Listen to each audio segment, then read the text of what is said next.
Géneuro est une société de biotechnologie franco-suisse avec le siège à Genève et les activités de recherche à Lyon,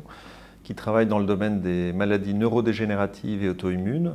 avec une approche extrêmement novatrice puisque nous développons un traitement causal plutôt que de nous attaquer aux symptômes. Et ce facteur causal, pour nous, il est l'expression de protéines pathogènes issues de gènes viraux. Chez chacun d'entre nous, 8% de notre ADN est composé de ces fragments de virus qui ont frappé nos ancêtres il y a des dizaines de milliers d'années et qui se transmettent de génération en génération. Chez certaines personnes, ces fragments de virus peuvent être réactivés et avoir un rôle pathogène. Et c'est ce que nous essayons de neutraliser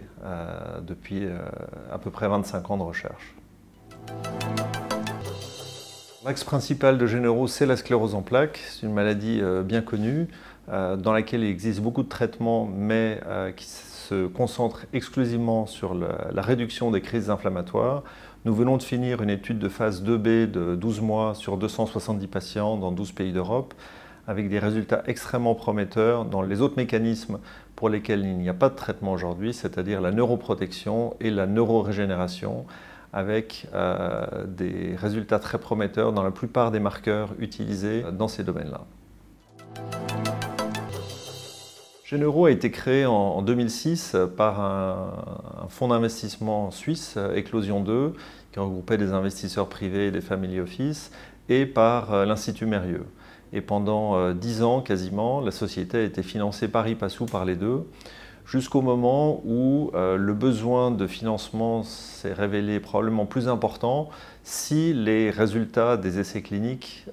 étaient concluants. C'est ce que nous pensons avoir démontré en mars. Et nous estimions nécessaire de préparer le terrain et les investisseurs en étant déjà cotés en bourse depuis 2-3 ans avant de venir présenter les résultats, parce que cette approche résolument nouvelle dans le domaine des maladies auto-immunes peut s'appliquer à un grand nombre d'autres maladies et nous pensons qu'il y a un énorme champ à défricher pour lesquels les besoins de financement sont très élevés et dépasseraient les capacités de 2 seuls investisseurs. Euronext, et principalement Euronext Paris, a un écosystème extrêmement vivant, avec une grande profondeur d'intervenants, que ce soit des fonds spécialisés, des journalistes spécialisés, des événements spécialisés, des analystes nombreux qui suivent ce secteur, y compris pour les sociétés de notre taille, ce qui est extrêmement important. Donc le choix, in fine, était assez naturel, avec en plus le fait que nous avons un ancrage français assez significatif. Cela fait 9 ans que nous sommes adhérents à Lyon Biopôle et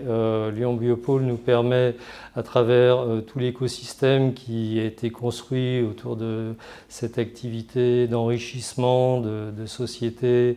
qui se sont installées dans la région, d'avoir des interactions soit via Lyon Biopôle, soit directement, et ainsi de bénéficier de contacts de proximité qui sont très précieux. De plus, Lyon Biopôle nous permet de relayer à travers sa communication nos résultats, notre activité et ainsi donner une visibilité sur par exemple, nos derniers résultats de phase 2 qui sont prometteurs. Nos nouveaux challenges sont à la suite de la première indication sur laquelle nous avons de bons résultats, la possibilité de développer des recherches similaires dans d'autres pathologies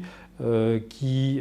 sont des pathologies chroniques, complexes, auto-immunes, neurodégénératives, dans lesquelles il n'y a pas de traitement aujourd'hui, dans lesquelles, s'il y a des traitements, ils sont palliatifs sur les conséquences et non pas sur les éléments moteurs de la maladie. Et notre autre challenge serait aussi des neuropathies périphériques pour lesquelles nous avons eu la désignation orpheline par la Food and Drug Administration aux USA.